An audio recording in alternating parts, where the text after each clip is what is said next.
Hello,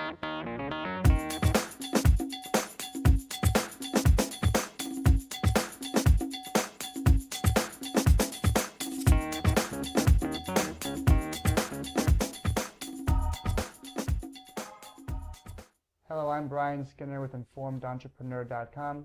I'm here today with Dennis Belair of Employee Health Matters in Woodbridge, Connecticut.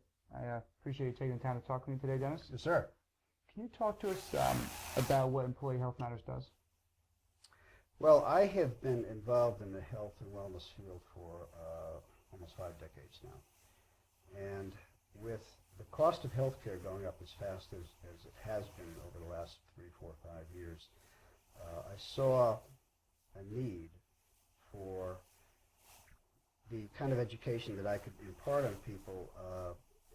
I felt that there's a need for it in the corporate realm today, because up until now I was an adjunct professor in a graduate school of public health. I did a lot of private health and wellness consulting,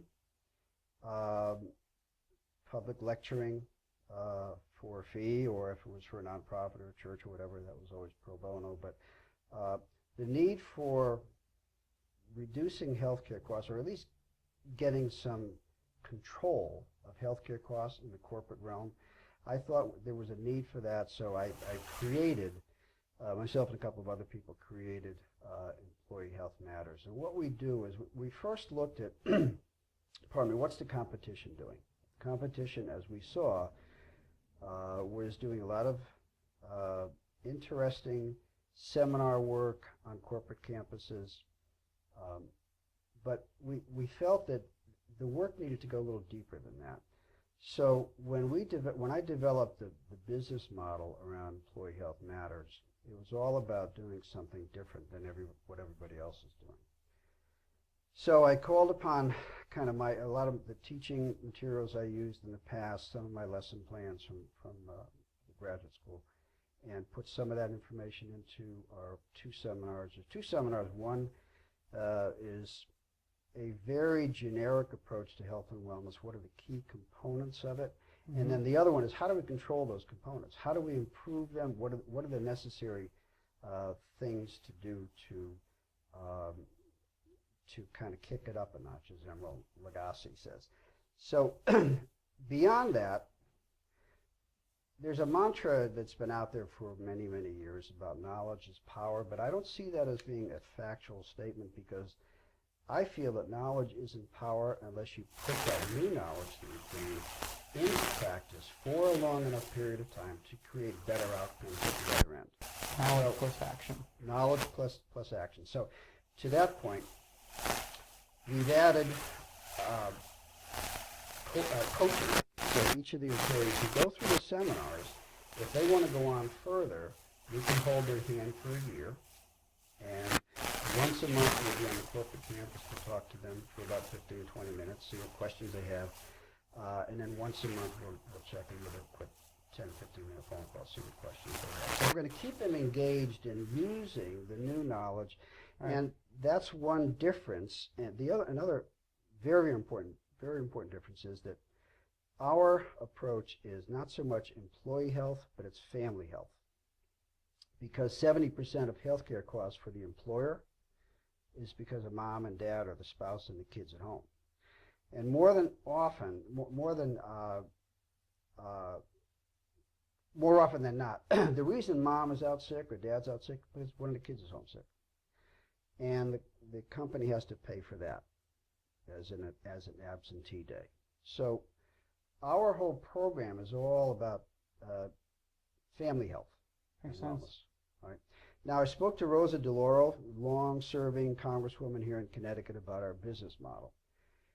And she said, her mouth to my ears, Dennis, you're really onto something, because I see you doing something a little bit different and keeping people engaged in the process, doing it more on a family health and wellness background versus individual. If you just focus on the employees, you're going to get the person who wants to quit smoking. Well, his wife is smoking at home, too. You're going to get the person who wants to lose weight. Well, his children are obese at home.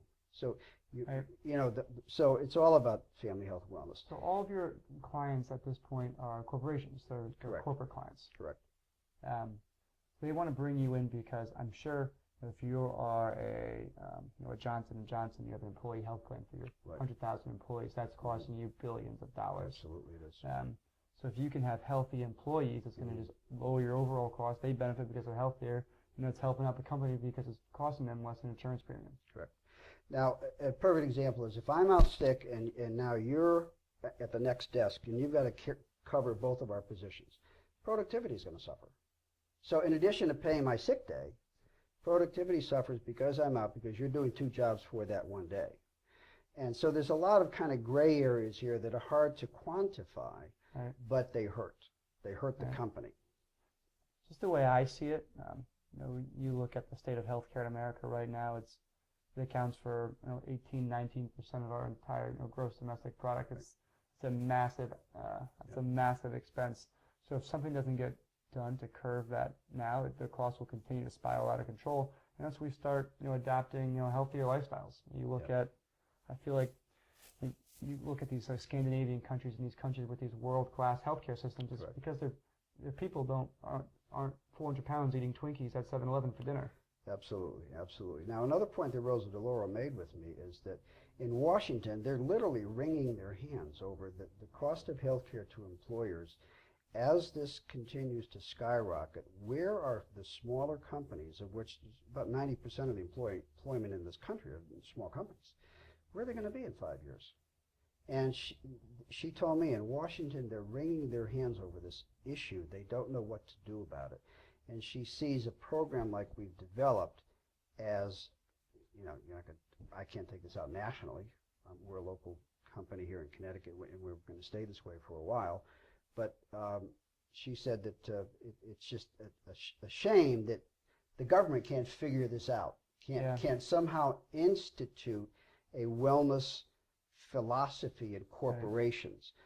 Right. Ultimately, down the road, we may be taking this out on a national basis, but for now, we're marketing to Connecticut companies. And one other peripheral benefit to a corporate wellness program is that if you're looking for a job and there's 3 companies out there and they all have the same slot open, they're all paying the same money, but company C has a corporate wellness program, that's your employer of choice. That's the one you're really going to focus on. And because of that, that company is going to have the pick of the litter, if you will, of employees that are looking for jobs because of that one added benefit to working for them. And it's not a lot of money to have a wellness program. And it seems like you talked about, you look at the state of what corporations are paying, where healthcare is going, that these programs are going to become more and more popular. So if your program is just a better design than what everyone else is doing, then you're going to have success moving this business forward on top of the success you've already had. Thank you. Well, I appreciate your time today, Dennis. Yes, sir. Special thank you again to Dennis Belair of Employee Health Matters in Woodbridge, Connecticut. I'm Brian Skinner with InformedEntrepreneur.com. Thank you again.